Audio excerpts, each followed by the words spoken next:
Good morning, dear students. Welcome to this session on pre-stressed concrete. We are in Unit 2, solving for the resultant stresses in pre-stressed concrete members. So, due to the pre-stressing force and also the dead load and live load acting on the member, what will be the final stresses acting in the uh, pre-stressed concrete member? We are trying to solve the uh, problems. We have seen the two more examples in the last few sessions. So, first example, what we have taken up was the pre-stressing tendon at the center of the cross section of the concrete. The second example, what we have solved for is having a tendon having eccentricity of 50 mm below the CG of the concrete. Okay. And the third one, we have taken up a point load case. How do we solve a point load? And we have solved this case with finding the location of pressure line as the CG of the stress diagram, not by the formula like small a is equal to capital M by capital P, where the small a will be locating the pressure line point. We have done in the other way in this example, like finding CG of the uh, stress diagram, resultant stress diagram. Okay, that we have seen in the last session. Okay, right. This session we will solve a box girder, pre-stressed concrete bridge box girder. Okay, so let us see what is there in the given question first. A box girder of pre-stressed concrete bridge of span 40 meters has overall dimensions of 1200 mm by 800 mm. Okay, that means the girder overall dimension is like 1200, and this is like 1800. Okay, right. The uniform thickness of the wall is 200 mm. So there is a wall thickness given 200 mm. So all round it is 200 mm thick. Okay, which means this is like 200, 200. So total 1200 minus 400. So the inner dimensions are being like 800 here. So total 800 plus 200 plus 200. So that comes to 1200. Similarly, this dimension you can take it from 1800 minus 200, 16 minus 200, 1400. So this is like outer dimension minus 400. So that is like, so inner to inner they are like 800 by 1400. Okay, so that is how it is. This is like uniform thickness of the wall. This is a box girder. So this is empty inside, and the material is only available with this just 200 thickness. Okay, right. I mean, this is the location where you have the material. Okay, that's a hollow section. Okay, right. It's like a hollow section, right? Now, the live load analysis indicates a maximum live load moment of 2000 kilonewton meter at the center of span. So, he has given you just the live load bending moment, not the live load value. Load value is not given. Just bending moment is given. Okay. So live load bending moment. That means Q value is given to you, which is 2000 kilonewton meter at the center span, right? The beam is pre-stressed by parabolic cables with an effective force of 7,000 kilonewtons. So pre-stressing force is 7,000 kilonewton.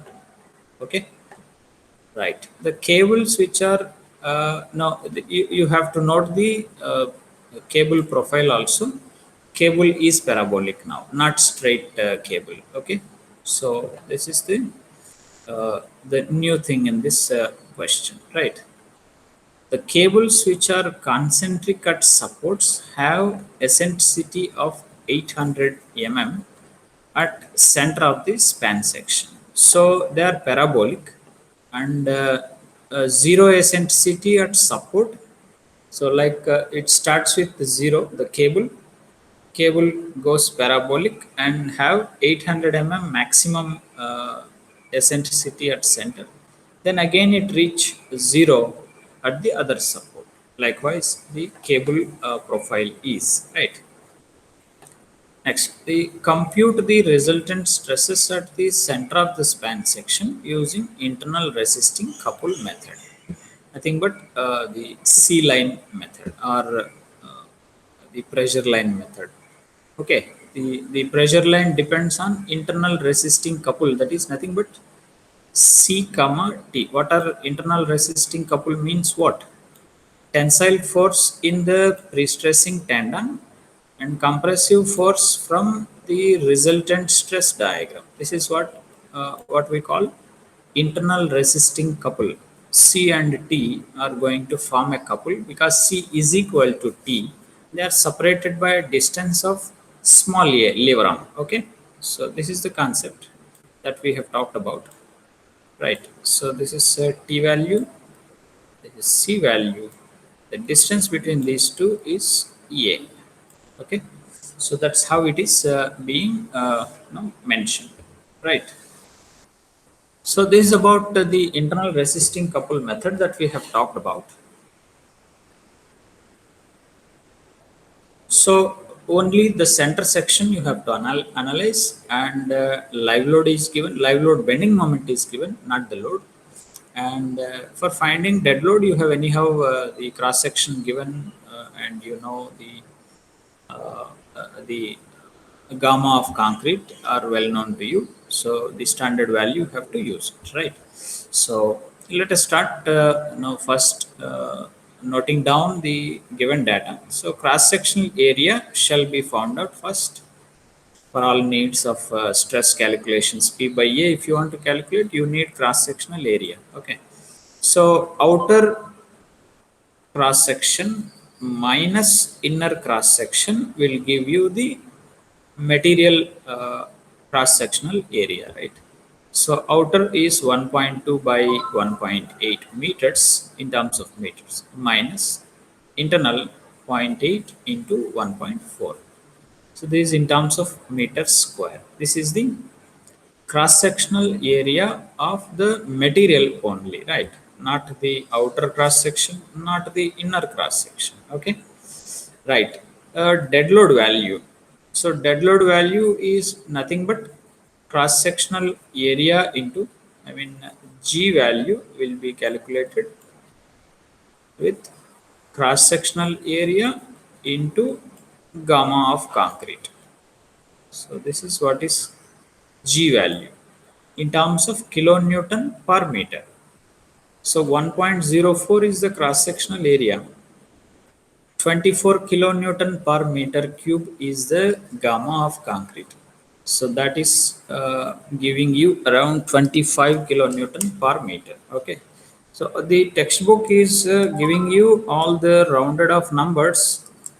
You may proceed with your own detailed decimal placed numbers having decimal values also. Like say for example, if you want to take this as it is, like 24 0.96 is the value, but the Krishnaraju has just rounded off this value to 25. Even the other example in the previous sessions also we have seen those values are just rounded off to round numbers. Okay, so that's why you may either use the exact numbers that you get to the required decimal places that you can keep it, or you can just go for rounding off it, okay, to match with the textbook answer.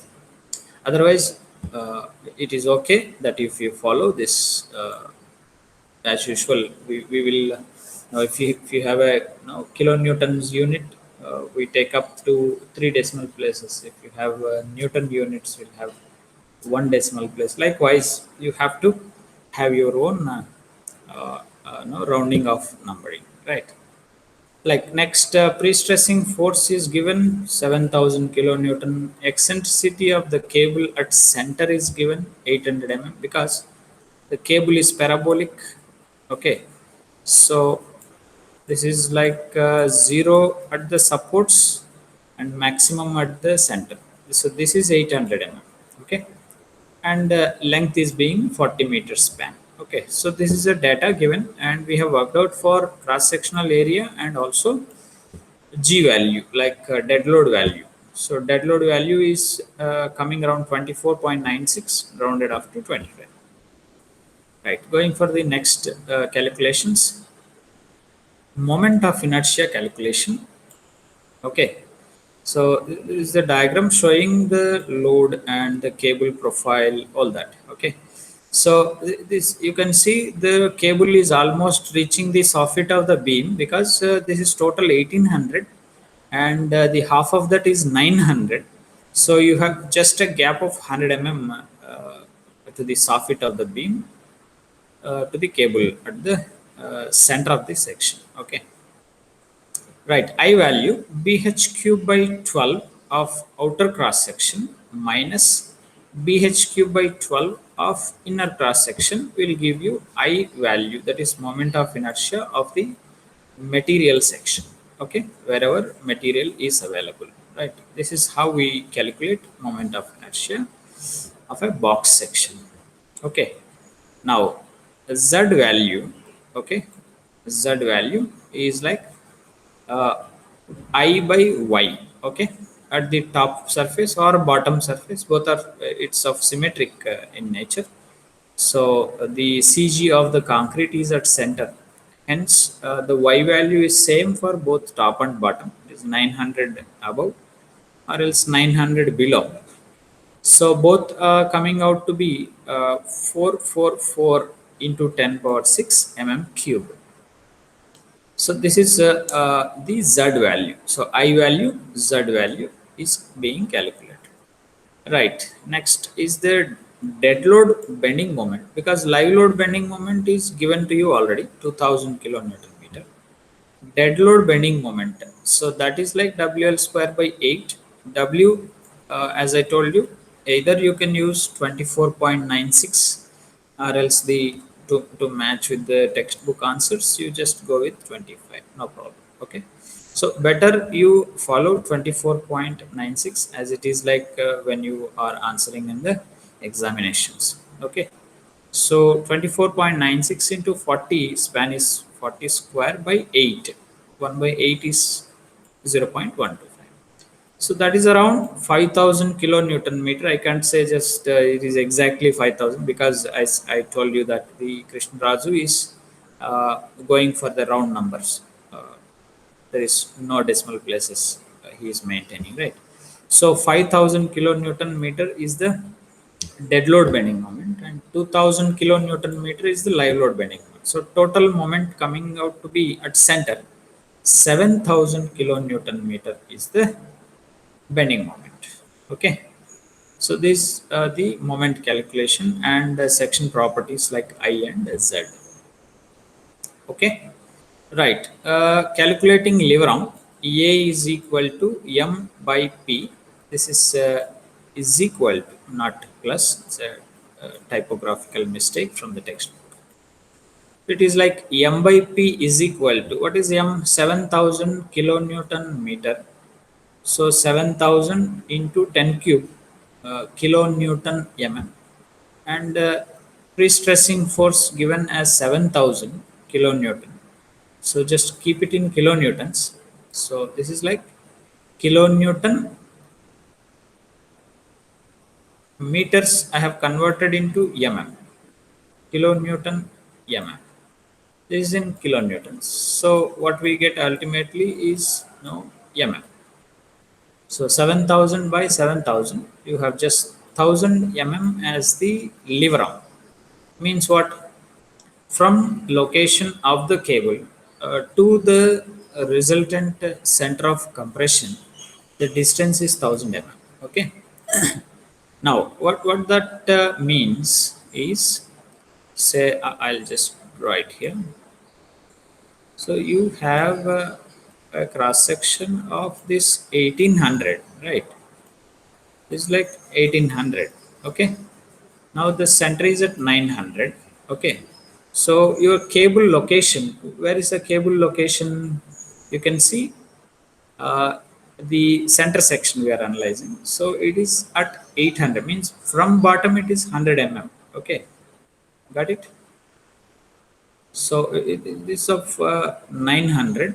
Okay. So like the uniform wall thickness 200, that's okay. So 100 is the location. I'll just put a point here so that it is now clear to you. So it is 100, right? This is the location of, this is total 900. I mean till the CG of the concrete is half of that depth, 900. So from cable location, this is at center cross section, midpoint, okay, midpoint of the beam, okay, in 40 meters. So 20 meters we are looking at. So what is the remaining distance here? It is 800, right?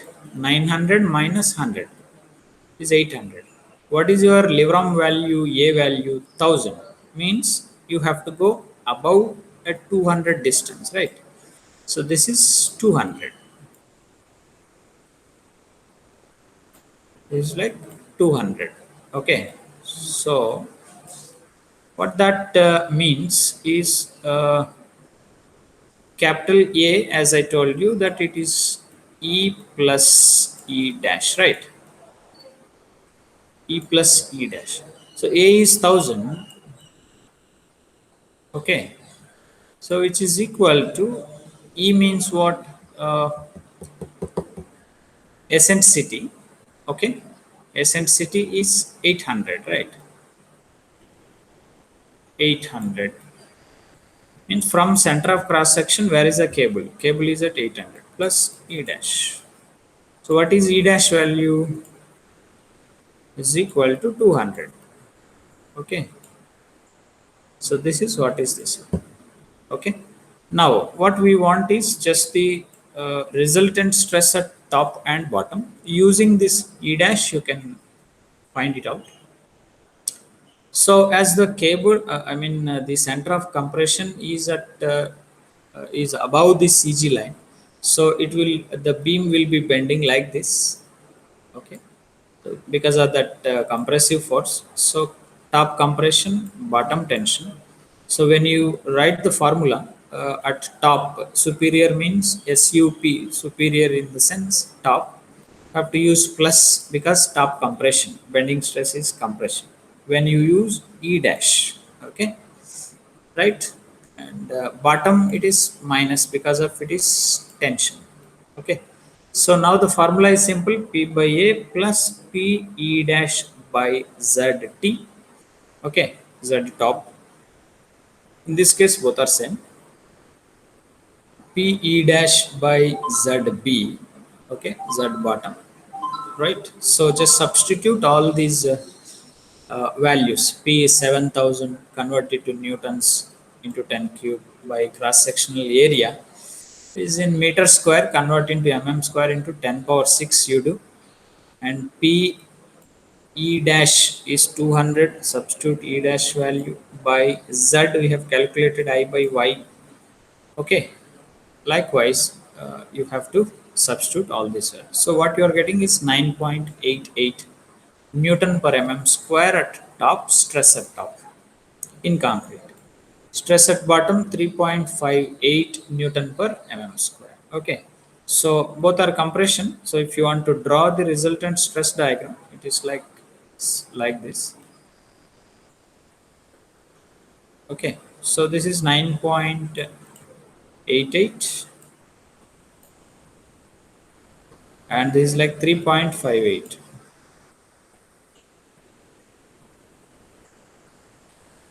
Okay, so these are the resultant stress values. Okay, so this is how you can solve this example where the profile of the cable is parabolic and you have a box section. If anything, it is for any of the cross sections given, you may be given an I section. Okay, for that also the procedure is very much similar. You may be given an I section, symmetric I section or unsymmetric I section, whatever it is. If it is symmetric I section, you will be using I by Y. Z is same between, I mean, for top and bottom locations. If it is unsymmetric I section, the resultant will be, I mean, CG will be shifting towards the more area. So you will have ZB not equal to ZT. You have to calculate according to that I value. I mean Y values. So the Y to the top is more, Y to the bottom is less. So that's why you will have different values for ZB and ZT if it is unsymmetric I section. The rest of the procedure is very similar. You have to have a clear idea what exactly is A, what is E, what is E dash, and how to use them in the solution process. Then only it will be very clear. So this is about this example. Okay, and previous examples also, just make a note. There is no hard and fast rule that you have to do the solution by this particular way, because sometimes you can see I have used P by A, PE by Z, and all that the stresses calculated individually and superposed. That is one way of doing, or using E dash, the other way of doing it. Okay, so using these formulas, okay, whatever we have derived for I mean the thrust line concept. Using thrust line concept, if you want to find the stresses, you have to do it by this way. Okay, so this is how it is. You have to proceed for this pressure line concept clearly. Okay, so pressure line concept clearly gives you a clear picture how the pressure line is shifting from the tendon line. Okay, where the tendon is going, and that will give you very clear idea how the bending moment coming onto the member is being resisted by this internal couple that is called C and T, where P is the pre-stressing force. Okay, how it is being resisted.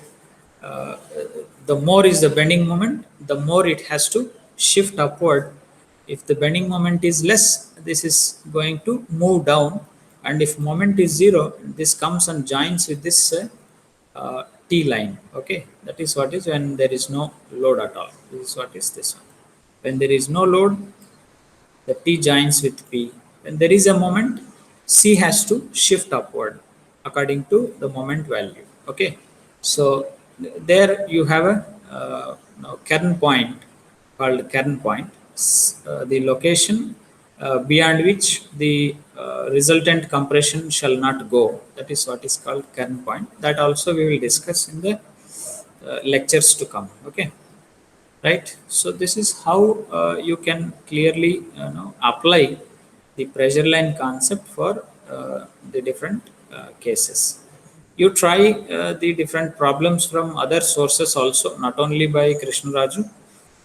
Take your previous question papers of JNTUK and or any other textbook.